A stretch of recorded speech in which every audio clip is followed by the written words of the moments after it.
ദൈവനാമത്തിന്റെ മഹത്വം ഉണ്ടായിരിക്കട്ടെ. നമ്മുടെ അല്പസമയത്തെ ചിന്തയ്ക്കായി 1 രാജാക്കന്മാരുടെ പുസ്തകം 17-ാം അധ്യായം 4-ാം വാക്യം. 1 രാജാക്കന്മാർ 17-ാം അധ്യായം 4-ാം വാക്യം. അവിടെ നിനക്ക് ഭക്ഷണം തരേണ്ടതിന് ഞാൻ കാക്കയോട് കൽപ്പിച്ചിരിക്കുന്നു. അവിടെ നിനക്ക് ഭക്ഷണം തരേണ്ടതിന് ഞാൻ കാക്കയോട് കൽപ്പിച്ചിരിക്കുന്നു. പ്രാർത്ഥിക്കാം. വചനമാകുന്ന ദൈവമേ, സ്വർഗീയപിതാവേ, ഞങ്ങൾ വചനം കേൾക്കുവാനായി പോകുന്നു. അങ്ങ് ഞങ്ങളോട് സംസാരിക്കണമേ. വചനം പറയുന്ന അടിയനെയും വചനം കേൾക്കുന്നതിന്റെ മക്കളെയും ഒരുപോലെ ബലപ്പെടുത്തണമേ. യേശുവിൻ നാമത്തിൽ പ്രാർത്ഥന ദയോടെ കേൾക്കുമാറാകണമേ. പ്രതിസന്ധികളിൽ കൂടെയിരിക്കുന്ന ദൈവം എന്നുള്ള വിഷയമാണ് ഇന്ന് നാം ധ്യാനിക്കുവാനായിട്ട് പോകുന്നത്. പ്രതിസന്ധികളിൽ കൂടെയിരിക്കുന്ന ദൈവം. നമ്മുടെ ജീവിതത്തിൽ ഒരുപാട് പ്രതിസന്ധികൾ, പ്രതികൂല സാഹചര്യങ്ങളൊക്കെ നമ്മുടെ ജീവിതത്തിലൊക്കെ കടന്നു വരാം. അതുകൊണ്ട് പ്രതിസന്ധികളിലൂടെ കടന്നു പോകാത്തവരായി ആരും തന്നെ ഉണ്ടായിരിക്കുകയില്ല. ഈ 17-ാം അധ്യായത്തിൽ വായിക്കുമ്പോൾ നമുക്ക് ഏലിയ പ്രവാചകനെ കുറിച്ച് കാണുവാനായിട്ട് സാധിക്കുന്നു. ആമുഖങ്ങളൊന്നുമില്ലാതെ പ്രത്യക്ഷപ്പെട്ട ഒരു പ്രവാചകനാണ് ഏലിയ പ്രവാചകൻ. ഇസ്രായേലിന്റെ രാജാക്കന്മാരുടെ ചരിത്രത്തിലെ ഏറ്റവും കൊള്ളരുതാത്ത രാജാക്കന്മാരിൽ ഒരാളായ ആഹാബ് രാജാവിന്റെ കാലത്താണ് ഏലിയ പ്രവാചകൻ കടന്നു വരുന്നത്. ആഹാബ് രാജാവിന്റെ ഭാര്യ ഇസബേലിന്റെ ക്രൂരകൃത്യങ്ങളാൽ ആ രാജ്യം മുഴുവൻ ബുദ്ധിമുട്ടും ഉപദ്രവവും ഉണ്ടാക്കിക്കൊണ്ടിരുന്ന ഒരു കാലഘട്ടത്തിലാണ് ഏലിയ പ്രവാചകൻ കടന്നു വരുന്നത്. അതുപോലെ തന്നെ ആഹാബ് രാജാവ് ബാൽദേവന് വേണ്ടി ഒരു ക്ഷേത്രം പണിയുകയും അന്യദൈവ ആരാധന നടത്തുകയും ചെയ്ത ഒരു സാഹചര്യമാണ്. അശേര പ്രതിഷ്ഠ ഉണ്ടാക്കി ബാൽദേവനെ പ്രസാദിപ്പിക്കുകയും ഇസ്രായേലിന്റെ ദൈവമായ യഹോവയെ പ്രകോപിപ്പിക്കുകയും ചെയ്ത് ദൈവകൽപ്പനയ്ക്ക് വിപരീതമായി പ്രവർത്തിക്കുകയും ചെയ്തുകൊണ്ടിരുന്ന ഒരു കാലഘട്ടത്തിലാണ് ദൈവത്തിന്റെ വചനവുമായി ഏലിയ പ്രവാചകൻ കടന്നു വരുന്നത്. ഏലിയാവിനെ കുറിച്ച് ഇവിടെ 17-ാം അധ്യായത്തിന്റെ 1-ാം വാക്യത്തിൽ കാണുന്നത് ഗിലെയാദിലെ തിശ്ബിയിൽ നിന്നുള്ള തിശ്ബിനായ ഏലിയാവ് എന്ന് മാത്രമേ ഒരു ഐഡന്റിറ്റി ഇവിടെ ഏലിയാവിനെ കുറിച്ച് പറയുന്നുള്ളൂ. ദൈവനിയോഗം ഏറ്റെടുത്ത ഒരു ദൈവദാസനായി കടന്നു വരുന്ന ഒരു പ്രവാചകനാണ് ഏലിയാവ് പ്രവാചകൻ.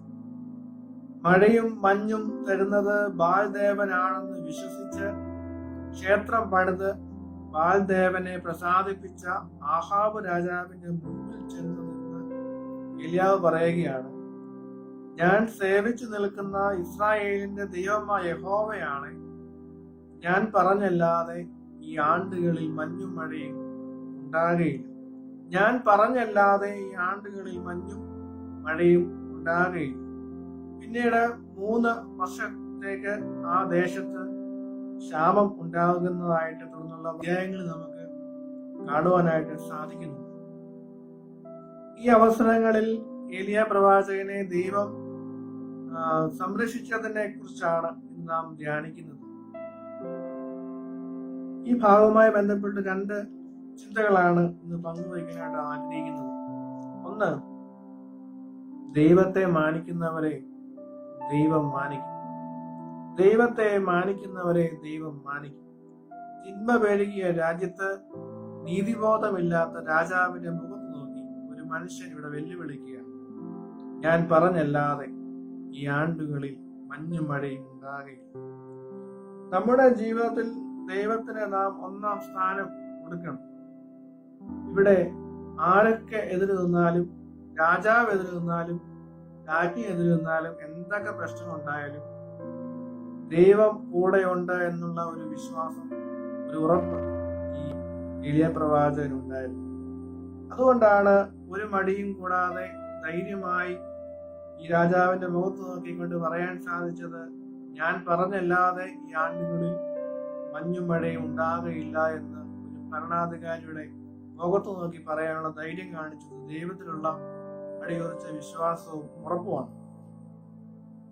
രാജാവിനോട് വെല്ലുവിളിച്ചിട്ടാണ് ഏലിയാവ് ഇവിടുന്ന് ഇറങ്ങി പോകുന്നത്. അപ്പോൾ ഒരു പക്ഷേ അവിടുന്ന് ഇറങ്ങിയപ്പോൾ തന്നെ ഏലിയാവിന്റെ മനസ്സിൽ ചിലപ്പോൾ ഒരു ചിന്ത ഉണ്ടായേക്കാം, തന്റെ ഭാവി ഇനി എന്തായി തീരും എന്നുള്ളൊരു ചിന്ത ഒരു പക്ഷേ ഈ ഏലിയാവിന്റെ മനസ്സിലുണ്ടായേക്കാം. അങ്ങനെ ഇറങ്ങിയപ്പോൾ ദൈവം ഏലിയാവിനോട് പറയുകയാണ്, നീ ഇവിടെ നിന്ന് പുറപ്പെട്ട് കിഴക്കോട്ട് ചെന്ന് യോർദാന് കിഴക്കുള്ള കെരീത്ത് തോട്ടിനരികെ ഒളിച്ചിരിക്കാനായിട്ട് ഇവിടെ പറയുകയാണ്. അവിടെ നിനക്ക് ഭക്ഷണം തരേണ്ടതിന് ഞാൻ കാക്കയോട് കൽപ്പിച്ചിട്ടുണ്ട് എന്ന് പറയുകയാണ്. പ്രിയ ദൈവമക്കളെ, ദൈവത്തിന്റെ വാക്ക് അനുസരിച്ച് ദൈവത്തെ മാനിച്ച് ഇവിടെ പ്രവർത്തിച്ചതായിട്ടുള്ള ഏലിയാവിന് ഒരു പ്രതിസന്ധി ഘട്ടം വന്നപ്പോൾ ഏലിയാവിനെ കരുതുന്നതായിട്ടുള്ള ഒരു ദൈവത്തെ ഇവിടെ കാണുകയും ഇവിടെ കെരീത്ത് തോട്ടിൽ പോയി ഒളിച്ചിരിക്കാനായിട്ടാണ് ഇവിടെ ദൈവം ഈ ഏലിയാവിനോട് പറയുന്നത്. അവിടെ ഭക്ഷണമൊക്കെ സമയത്ത് തന്നെ ഇവിടെ എത്തിച്ചു കൊടുക്കുന്നുണ്ട്. 6-ാമത്തെ വാക്യത്തിൽ കാണുന്നുണ്ട്, കാക്ക അവന് രാവിലെ അപ്പവും ഇറച്ചിയും വൈകുന്നേരത്തെ അപ്പവും ഇറച്ചിയും കൊണ്ടുവന്ന് കൊടുക്കുന്നു എന്ന് ഇവിടെ കാണുന്നു. ദൈവത്തെ നീ മാനിച്ചിട്ടുണ്ടെങ്കിൽ നിന്നെയും നിന്റെ കുടുംബത്തെയും ദൈവം മാനിച്ചിരിക്കും, അതിന് യാതൊരു സംശയം വേണ്ട. 2-ാമത്തെ ചിന്ത അപ്രതീക്ഷിതമായി നടത്തുന്ന ദൈവം എന്നതാണ്. അപ്രതീക്ഷിതമായി നടത്തുന്ന ദൈവം. ഒട്ടും പ്രതീക്ഷയ്ക്ക് വകയില്ലാത്ത ജീവിത സാഹചര്യങ്ങളിൽ ഒരിക്കലും പ്രതീക്ഷിക്കാത്ത ഇടത്തു നിന്ന് നിനക്ക് വേണ്ടി സഹായം ഒരുക്കുന്ന ഒരു ദൈവം. ഇവിടെ കെരീത്ത് തോട്ടിലെ വെള്ളം വറ്റിയപ്പോൾ, കാക്കയുടെ വരവ് നിന്നപ്പോൾ, ആകെ ഉണ്ടായിരുന്ന പ്രതീക്ഷ അസ്തമിച്ചപ്പോൾ ദൈവം ഇവിടെ ഏലിയാവിനായി പുതിയ ഒരു വഴി തുറന്നു നൽകുകയാണ്. 9-ാമത്തെ വാക്യത്തിൽ കാണുന്നു, ദൈവം ഏലിയാവിനോട് പറയുകയാണ്, നീ എഴുന്നേറ്റ് സീദോനോട് ചേർന്ന സാരെഫാത്തിലേക്ക് ചെന്ന് അവിടെ പാർക്കാം. നിന്നെ പുലർത്തേണ്ടതിന് അവിടെയുള്ള ഒരു വിധവയോട് ഞാൻ കൽപ്പിച്ചിരിക്കുന്നു. കാക്കയുടെ വരവ് നിന്നു, തോട്ടിലെ വെള്ളം വറ്റി, എന്തു ചെയ്യുമെന്ന് ഭാരപ്പെട്ട് നിന്ന ഒരു സാഹചര്യത്തിൽ ആകെ ഉണ്ടായിരുന്ന പ്രതീക്ഷയായിരുന്നു ഈ തോട്ടിലെ വെള്ളവും കാക്കയുടെ വരവും. അത് അസ്തമിച്ചപ്പോൾ, അപ്രതീക്ഷിതമായ ഒരു സാഹചര്യത്തിൽ പ്രതീക്ഷ നഷ്ടപ്പെട്ടപ്പോൾ ഇവിടെ ദൈവം പുതിയൊരു സാധ്യത തുറന്നു നൽകുകയാണ്. പ്രവാചകനായി ഭക്ഷണം നൽകുന്നതിനായിട്ട് ഒരു വിധവയെ ഇവിടെ ഒരുക്കി നൽകുകയാണ്. അപ്രതീക്ഷിതമായി നമ്മെ നടത്തുന്ന ഒരു ദൈവം ഉണ്ട്. പ്രിയ ദൈവമക്കളെ, എവിടെയാണ് മറ്റുള്ളവർ നിങ്ങളെ മാറ്റി നിർത്തിയത്? എവിടെയാണ് മറ്റുള്ളവർ നിങ്ങളെ ഒറ്റപ്പെടുത്തിയത്? എവിടെയാണ് നിങ്ങൾ തകർന്നു പോയത്? ഈ തകർന്ന ഇടത്ത് തന്നെ ദൈവം നിന്നെ പണിയും. നീ പരാജയപ്പെട്ട സ്ഥലത്ത് തന്നെ ദൈവം നിന്നെ ഉയർത്തും. വലിച്ചെറിഞ്ഞതിനെ മൂലക്കല്ലാക്കി മാറ്റുന്നതാണ് കർത്താവിന്റെ പ്രവൃത്തി. മണ്ടനെ മാണിക്യമാക്കുന്ന ഒരു ദൈവമുണ്ട്. തോറ്റവനെ തോളിലേറ്റുന്ന ഒരു ദൈവമുണ്ട്. ആ ദൈവം നമ്മെ തന്നെ സമർപ്പിക്കാൻ നമുക്ക് ഇടയായി തീരണം. അപ്രതീക്ഷിതമായി നമ്മെ നടത്തുന്ന ഒരു ദൈവമുണ്ട്. സാധ്യതകളെല്ലാം അസ്തമിച്ചാൽ, ഒരു വഴിയുമില്ല എന്ന് നാം ചിന്തിച്ചാൽ, നമ്മെ നടത്തുന്നതായിട്ടുള്ള, നമ്മെ കരുതുന്നതായിട്ടുള്ള ഒരു ദൈവം ഉണ്ട് എന്ന് നാം വിശ്വസിക്കണം. 2 ചിന്തകളാണ് ഇന്ന് പങ്കുവെച്ചത്. 1, ദൈവത്തെ മാനിക്കുന്നവരെ ദൈവം മാനിക്കും. ദൈവത്തെ മാനിക്കുന്നവരെ ദൈവം മാനിക്കും. 2, അപ്രതീക്ഷിതമായി നടത്തുന്ന ഒരു ദൈവമുണ്ട്. അപ്രതീക്ഷിതമായി നടത്തുന്ന ദൈവമുണ്ട്. പരീക്ഷ എന്റെ ദൈവം അനുവദിച്ചാൽ പരിഹാരം എനിക്കായി അവൻ കരുതിയിട്ടുണ്ട്. ഇവിടെ ഏലിയ പ്രവാചകനെ പ്രതിസന്ധിയുടെ നടുവിൽ കരുതിയതായിട്ടുള്ള ഒരു ദൈവം ഇന്നും ജീവിക്കുന്നു.